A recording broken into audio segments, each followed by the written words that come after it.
Welcome, stranger. Name's Halleck, and it's a pleasure meeting you. I run this little shop. Got enough supplies here to keep you alive and fighting.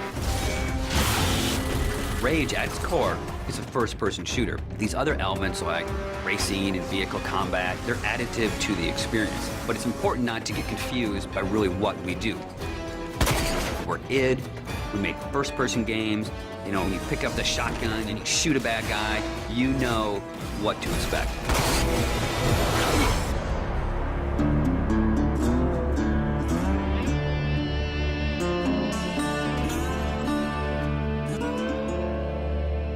So in Rage, what we've tried to do is in every new environment that you enter, we give you a new weapon or a new ammo type or a new engineering item to keep the experience fresh. And as you play through the game, your arsenal grows and grows.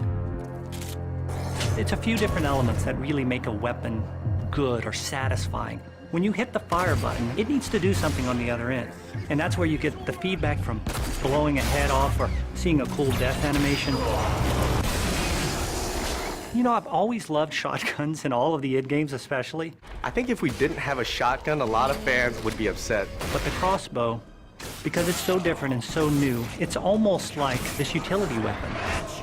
My favorite weapon in Rage is the wing stick. Let me guess. You want to know how to throw a wing stick. The wing stick is an offhand, instant throw weapon. The wing stick is such an iconic weapon. It's this bladed death boomerang, and it has like a smart nano targeting core, is some of the mythos that we've built into it. And if you time it right, you can chop the heads off the mutants with it.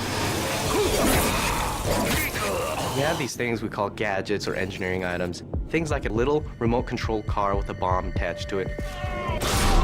Now you're building this little defense turret. If you have the parts and you have the plans to build it, you can build these anywhere in the world.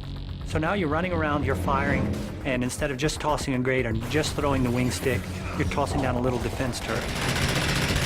Then we have other more complex engineering items as you progress through the game, things like sentry bots that are automated robots that shoot all your enemies for you. If you utilize some of the other gadgetry items, you can make it a thinking man's game. But it doesn't stray too far from our core mechanics. It's one button. It all follows the same principle. I pay nicely for quality goods. There is an economy, and when people first think about the economy, they think RPG. But the economy is really your tool to manipulate how you want to play the game. It really is this player choice mechanic.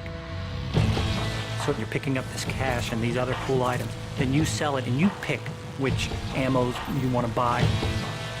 When you get these new things, you'll want to try it out. And when you do, you learn how that impacts you as the player and how you want to approach a situation.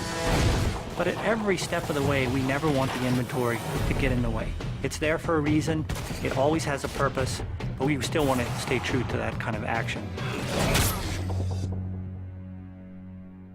The world in Rage is about survival and all the elements that the player will need to succeed in surviving. It's up to them how they want to use those gadgets, weapons, and ammo types, along with the action shooter experience role that we intend for the player to take.